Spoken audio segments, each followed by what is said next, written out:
This time on Sound Off Sports, two superstars who may be heading for an exit when it comes to Las Vegas. Maxx Crosby and Dra Gibbs-Lawhorn. Will they stay in Vegas? Plus, the one, the only, Mike Tyson joins me in the studio for a great interview all about the Mike Tyson Invitational. Let's do this thing. SOS starts right now. Make some noise. This is Sound Off Sports, sponsored by Silver State Schools Credit Union. Hello and welcome inside the den here for Sound Off Sports. I'm your host, Mike Davis, alongside James Edward Barrickman IV. James, a lot to talk about today. We're going to talk about Maxx Crosby, the trade rumors that are all over social media, a frenzy on social all about that. We also got Mike Tyson coming on the show in a little bit, talking all about his new invitational coming to Vegas for 3 days. But we got to start with the new face of the Runnin' Rebels. Yeah. Dra Gibbs-Lawhorn, this guy has been going off in the past 5 games alone. 42, 30, 21, 31, and 36. He's been averaging 26.1 points per game. He's just a complete stud. The problem with all this goodness is the fact that it's the era of NIL, and he might be on the way out. Can the Runnin' Rebels pay him enough in NIL money to retain him? We asked everybody at home, will Dra Gibbs-Lawhorn stay at UNLV? James, let's go to our first call. Dra Gibbs-Lawhorn, it's going to be incredibly difficult for UNLV to retain him. Let me tell you what it will take. You know, Dre is a guy that will be worth $1 to $2 million in the transfer portal. He's been the best shooter and one of the 2 or 3 best scorers in college basketball in the last month and a half. If UNLV can convince him to stay for a fourth, maybe a $500,000 or $400,000 of what he's worth, if they can convince Dra Gibbs-Lawhorn that the stability of Las Vegas is worth more than being paid 3 or 4 times more than what we can pay him here in Las Vegas, then we'll keep him. I see that as a very slim possibility. Josh Pastner is going to have almost an entirely new team next year.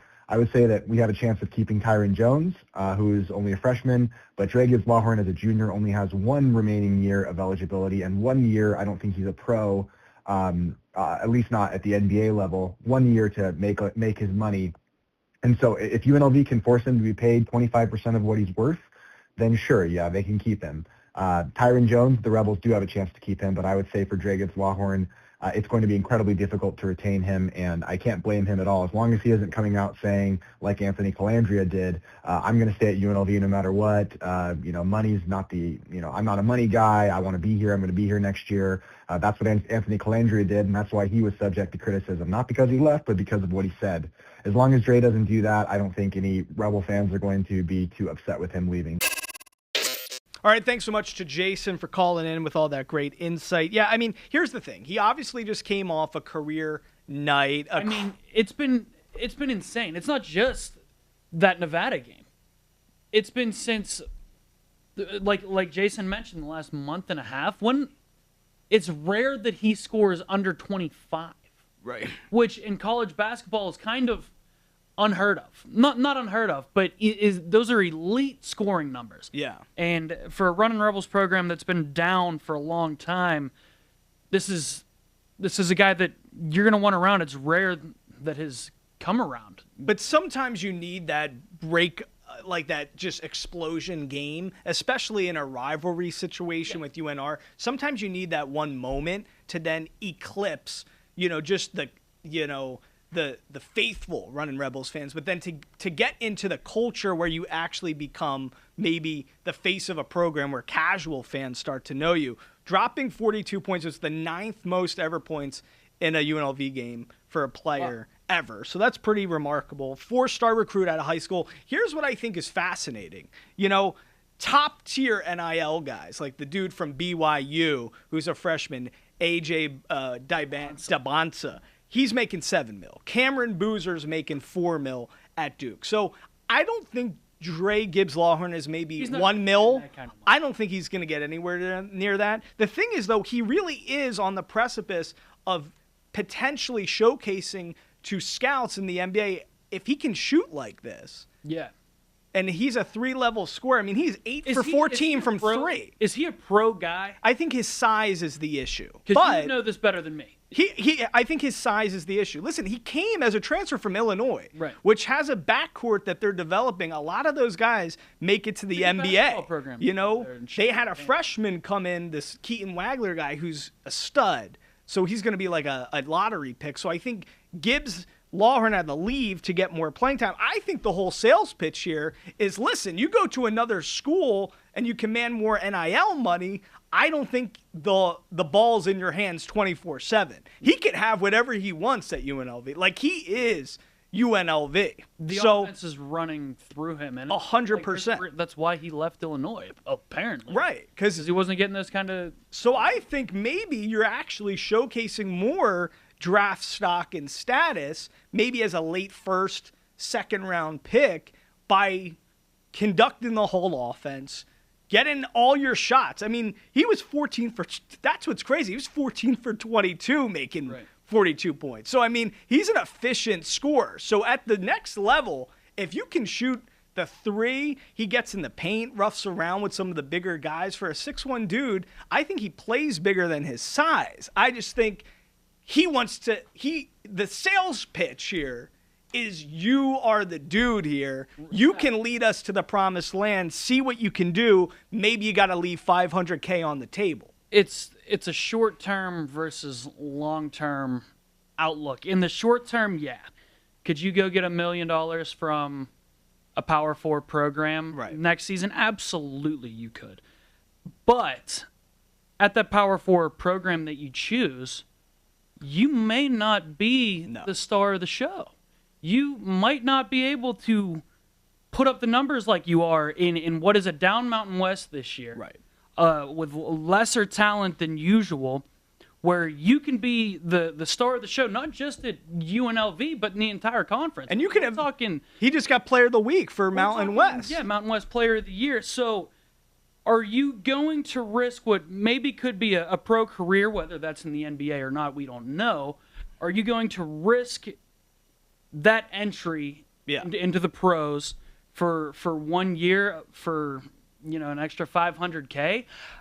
I don't know how to answer that. I've never been in that position. So I'm not going to knock him one way or another, whatever decision he makes. He would be the extra point on a team like Florida or UConn that just needs another scorer in the mix. But guys who are ranked top 30 in college basketball are barely making $1 million. So, Dybonsa money is life-changing money at $7 million a year. $1 million today doesn't change it's not going to change. He'd rather make more money in the long term, showcasing his draft stock and status as a potential come off the bench guy in the NBA. And I think UNLV presents him that opportunity. Guys, we always love to get your call, 702-855-3502. Coming up next, we got to talk about another potential guy on the move, Maxx Crosby, star edge rusher with the silver and black. Coming up, we're breaking down all that trade talk you're seeing all over.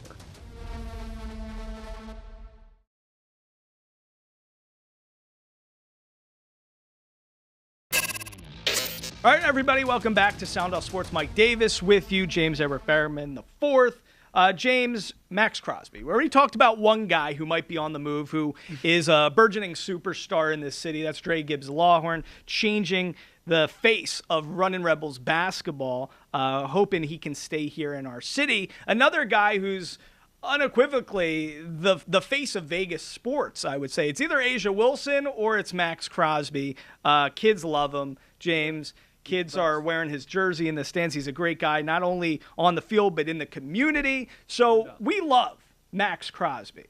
The problem becomes, does Maxx Crosby and his timeline connect with what the Raiders are ushering in with the first overall pick in Fernando Mendoza? Can you actually sustain some success early on and enough throughout this 29-year-old's career where it fits together? And I think that makes sense to have him. Yes, and that's the big question at play here. So my question to you, James, there's so much stuff on social media right now. Every topic in terms of NFL talk.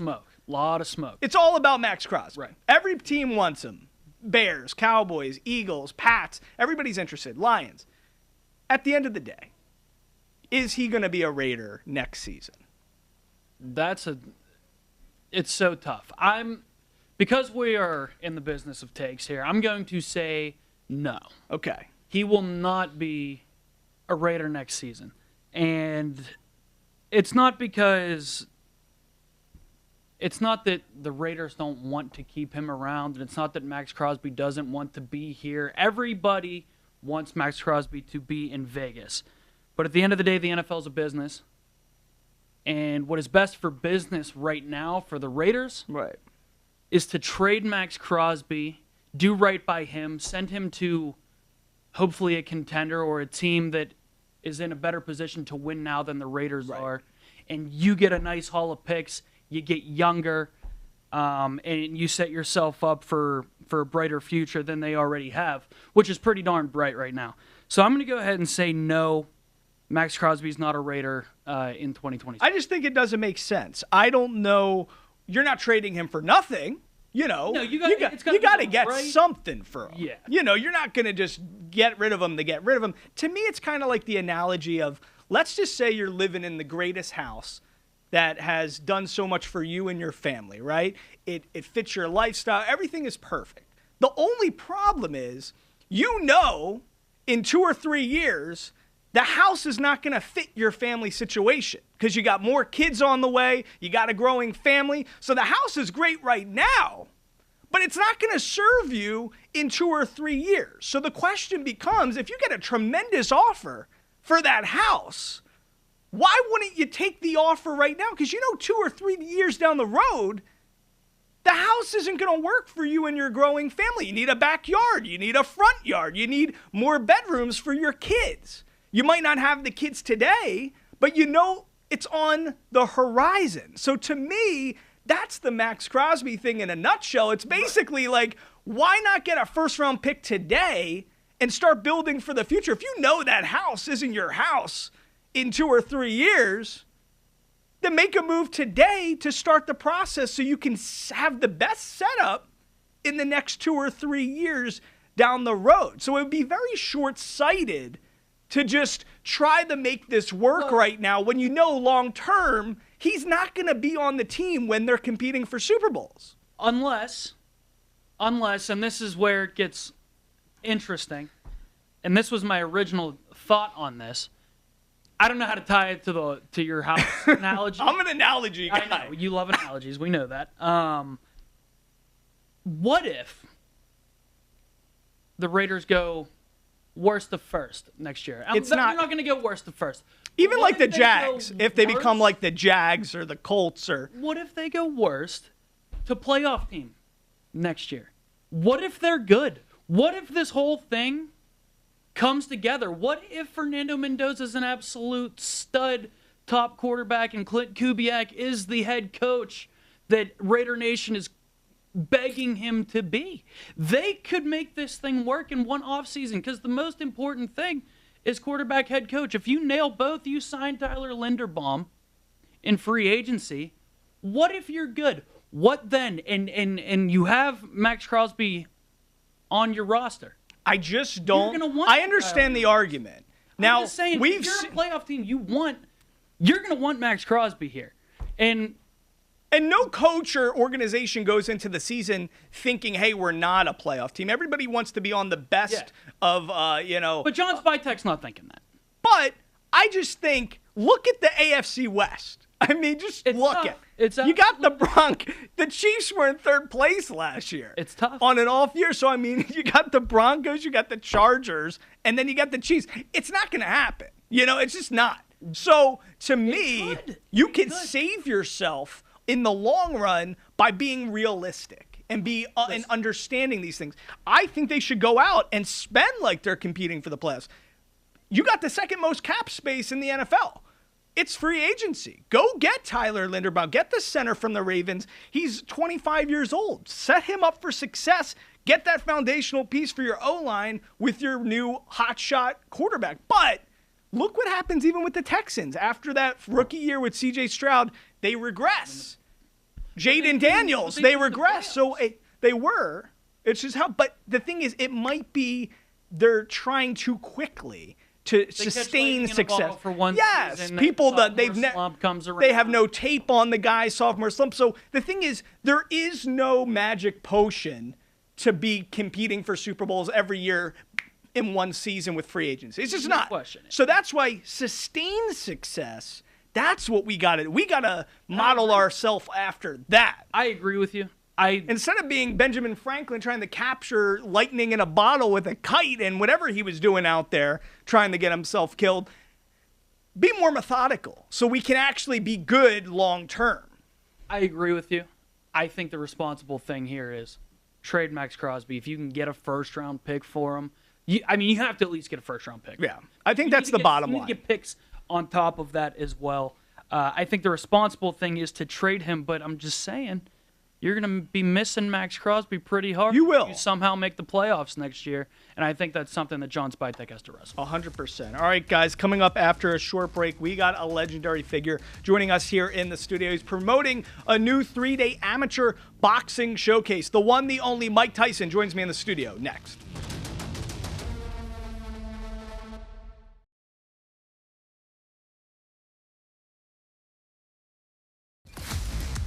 You're watching Sound Off Sports, sponsored by Silver State Schools Credit Union. All right, everybody, welcome inside the den here, Fox 5 Las Vegas, Sound Off Sports. I'm Mike Davis. We're joined right now by perhaps the biggest guest we have ever had here on Sound Off Sports, Mike Tyson, talking about the inaugural, the first ever Mike Tyson Invitational. It's all about showcasing elite amateurs. He's getting back to his roots. The youngest heavyweight champion ever of the world. The one, the only Mike Tyson. Mike, thanks so much for spending so much time with us. Hey, man, it's a pleasure, really. I'm just my hometown. It's a pleasure. Hometown guy here. Mike, let's talk about this, because before you became that youngest ever heavyweight champion, before you even fought Hector Mercedes for your first pro fight, you had to fight amateur fights, right? So now you're taking an interest in developing and fostering a new generation of elite young amateur boxers. Tell us what made you want to do this. Hey, listen, I was looking at the amateurs fighting, and I was told that they were thinking about planning on taking the Olympics, and the Olympics taking boxing out of the Olympics. And I was saying boxing was like the heartbeat of the Olympics. Now they're just trying to get rid of it. And I wanted to, I realized they didn't have as many boxing clubs as they had when I was a kid. So I wanted to start that whole new culture again. It's a special thing because not everybody gets, summoned to a guy like Customato, like you were. Hey, you're absolutely right. There's that's a 1 in a trillion time situation. There's no doubt about that. And that's why I want to give back to boxing what he gave to me. And what did he teach you? Because this is a guy, who really became not only just a father figure, but a mentor. And Teddy Atlas was there, Bobby Stewart. But Cuss was the guy who really taught you so much about not just the physicality of boxing and the peekaboo method and all that stuff, but how it's 90% mental, and that's what made you stand out as well. And people don't think about that. 100%. This is something else. Cuss believed in having a lot of experience. Fight as much as you can, as often as you can. Because, for instance, Lomachenko, right? This guy had probably 500 amateur fights, and that's only the 500 that he has on record. That's on record. To ask him about the fights that he had that's not on record when he's 5 years old. He don't count those baby fights when he's a little kid, he's 10, 15, 14. They don't count those fights. Those are hundreds of fights. And so that's why he comes to this country, have 5 fights or 3 fights and win a world title, because the guy he's fighting that's the champion in America is an amateur. Right. But he thinks he's a pro because he has the belt. This guy has 3 fights, 4 fights. He come and he knocks the guy out. Everybody thinks this guy's a god. No, he's not a god. He got 900 amateur fight experience. That's why he looks so successful and so brilliant with 2 fights. It's Do you understand what I'm saying now? It's true, right. We all think about, we take a look at this record, there's not too many fights, but there's a whole career before the career even starts. Yes. And, for you... He was a professional as a baby. than Lomachenko. Exactly. I know it's funny, but it's true. But that's why the Mike Tyson Invitational is so special, because I think America is behind when it comes to the amateur careers, and that's why we need a guy like you fostering this young talent. You won the Junior Olympic gold in 81 and 82. You were the 84 National Gold Gloves heavyweight champ. So this is all before your professional career. But tell me if this is true. Was your first ever fight, even as a kid, because an older kid pulled off the head of one of your pigeons? All right, thanks so much to Iron Mike Tyson. Go to our YouTube page, Silver State Sports, to watch the full interview, and go to MikeTysonInvitational.com to get tickets. VIP tables are available.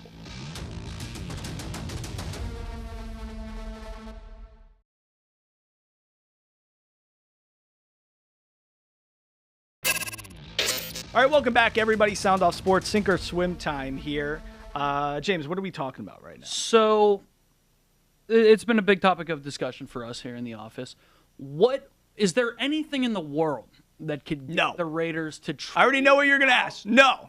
Of the number one spot? No. Is there any sort of trade package, haul that you could get that would make the Raiders say yes? For example, the Chiefs come to you and say, we want to give you Patrick Mahomes. No.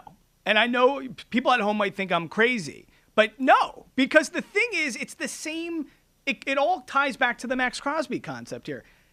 Patrick Mahomes at 30 does you nothing for a team that isn't competing for Super Bowls.